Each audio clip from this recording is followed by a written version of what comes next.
What is up, guys? Zan from the Madden YouTube channel. Today's video, we're going to show you guys a play out of the West Coast playbook that you can use to body the outside corner when you face a 3-4 defense. But before we do that, guys, please do me a favor. Hit that subscribe button. Also, make sure you guys hit that notification bell so you don't miss any of the uploads coming your way here on the Zan Madden YouTube channel. If you guys want to watch me play Madden 20 live, you guys can check me out on the Twitch platform, twitch.tv/Zan Madden. The link is in the description. And I do have exclusive sub-only content for my Twitch Prime and Tier 1 subscribers. My Tier 2 subscribers will get my Washington Redskins Hot Route Master offense on top of those sub-tips that go out each and every Friday. Okay, guys, let's get into today's video. We're going to be taking a look at the R-tight slot formation. This is in the West Coast playbook. I'm almost certain that most of you are familiar with the near close flex. This is a very popular meta formation in the community right now. And I think that this tip out of the far tight slot will give you something else that you can audible into if you guys do run the near close flex. If you guys are looking for defense for the near close flex, I do have that available on my Twitch channel for a 250-bit donation. And I have shown on this channel how to stop the fullback dive, so you guys can reference that video as well. That is broken down here on the channel. But we're going to be taking a look at the play called curls. This play curls, we're going to be taking a look at the tight end route because you can see that it's got a little bit of a nod to the inside. And what we're going to be doing with this play is attacking the 3-4 defense to the inside. So let's first start off with, say, like a cover 3 sky. That's a pretty popular coverage this year. A lot of players love cover 3, set it and forget it style defense. Now, what we're going to do here with this play is we're going to show you a couple things you can do against cover 3. The first is a very simple motion snap of the B receiver. You notice that he's on a snag route.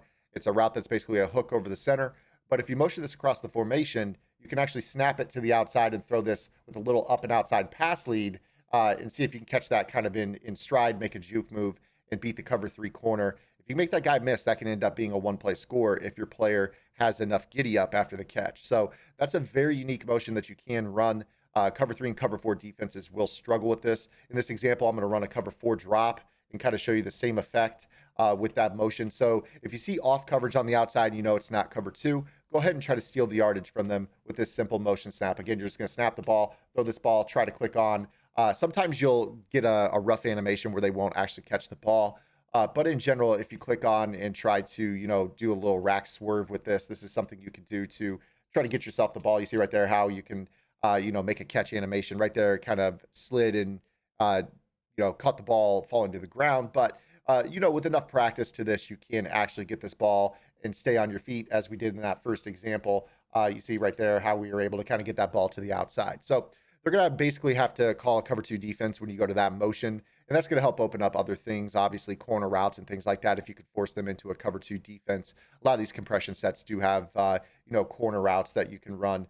If you catch them in, say, a cover 2, they're trying to defend that with, they all of a sudden start playing hard flats. You don't even need a route underneath. You could just bait them with that same motion. You catch them in that hard flat, and then you throw a corner route to the backside out of a play like bench or something like that. So kind of like a little mini scheme that you can mix in with that motion. Once you get them into cover 2, especially with hard flats, you'll be able to throw the corner routes to the other side. So that little motion is available, especially if they are running, cover 3 or cover 4 and playing off on the outside.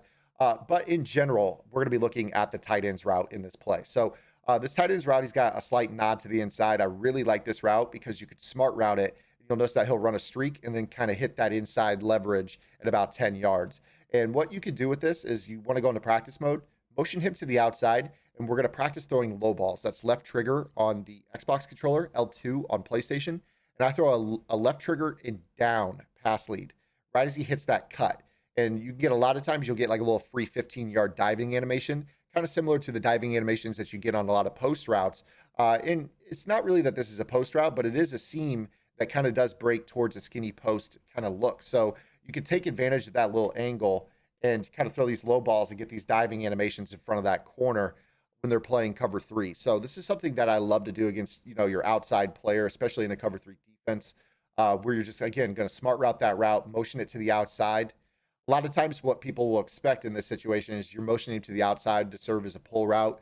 If you have some sort of route apprentice, you could put, Watkins or Hill on a post route to run to the far side of the field and allow Kelsey to run off the coverage. But in this situation, you actually can throw the sideline ball where you just kind of throw that low ball and get the diving animation about 15, 20 yards downfield against cover 3 coverage.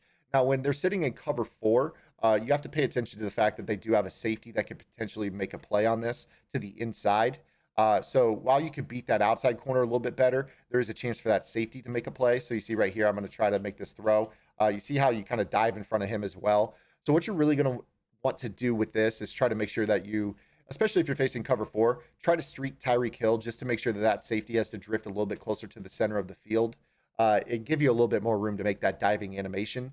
Even though Tyreek's on the other side of the field, he's going to run the seam route and should pull the safety on the right just a little bit closer towards in between the hash marks, allowing you to make this throw a little bit better. So you see right here, like you can get those diving animations pretty easily on this. This is something they're going to have to use her, which is away from, the twin side. We talk about, rollout corners and things like that.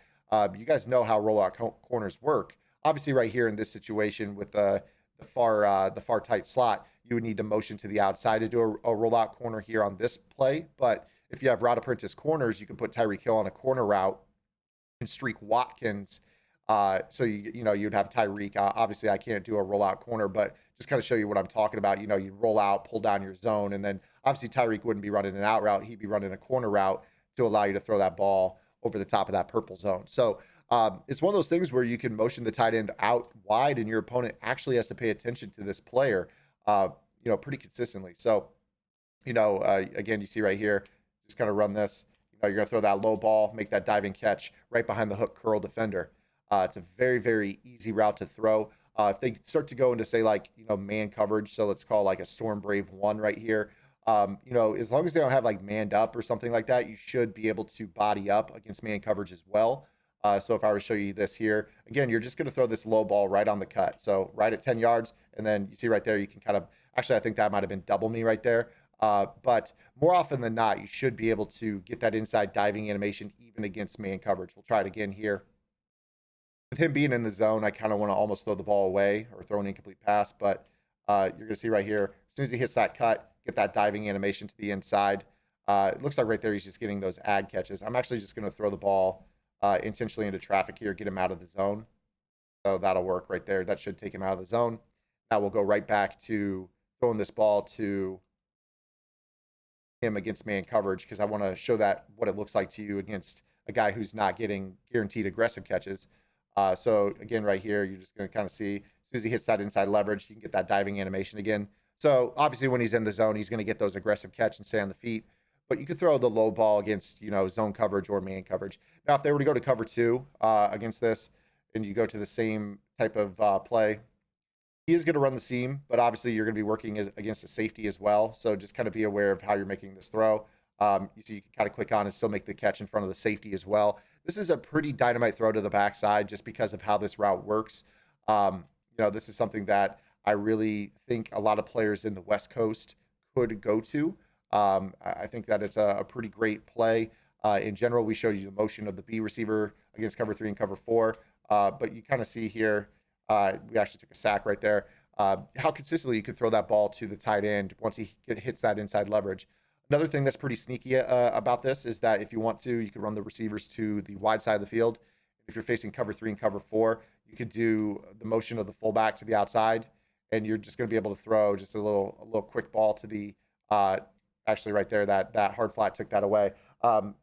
You could actually try to throw, especially if they're blitzing, it would have to be some sort of cover 4 blitz or cover 3 blitz. But if they don't leave a flat zone on that side, don't be afraid to motion this fullback out wide and try to take a quick throw to the flat and rack it upfield, just like we showed you with the B receiver motioning across. So, you throw that ball out wide, kind of click on, rack catch it up the sideline. So if you catch your opponent really blitzing you heavily, you always have that in your back pocket as well. So there's a lot of stuff that you can do to this, especially if you run the near close flex. This is something you could audible into, have a few cute little plays you can mix in here and there.